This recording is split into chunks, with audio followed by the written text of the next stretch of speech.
নমস্কার, আমি রানু। নতুন একটি ভিডিওতে সবাইকে স্বাগত। তো দিনটি ছিল মেয়েজামাই ষষ্ঠীর সকালবেলা। ষষ্ঠী বলে কথা, তাই ভাবলাম আমি শাড়ি পরি আর বরমশাই মানে বাপি পরুক পাঞ্জাবি। কিন্তু যা গরম ছিল, তাতে মনে হচ্ছিল শাড়ি আর পরার দরকার নেই। কিন্তু তবুও ভাবলাম এই বিশেষ দিনে শাড়ি আর পাঞ্জাবি ছাড়া জমবে কই। তাই গরম উপেক্ষা করেই দু চাকার বাহনে চড়ে রওনা দিলাম বাড়ির উদ্দেশ্যে। ওই দিকে বাপির শাশুড়ি মা না খেয়ে পথ চেয়ে বসে আছে ষষ্ঠীর নিয়ম পালন করবে বলে। তারপর চললাম মিষ্টির দোকানে।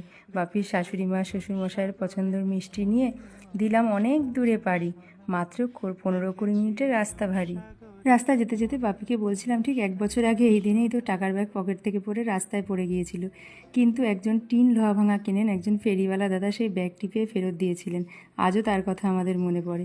যাই হোক, সেই কথা বলতে বলতে আসলাম বাড়ি। এসে দেখি আমার বোন আগেই চলে এসেছে। কেননা ওই যে বাড়িতে ষষ্ঠীর কিছু নিয়মকানুন আছে, তাই ও আর ছোট্ট রিপুরুপ আর পুলকদা আগেই চলে এসেছে।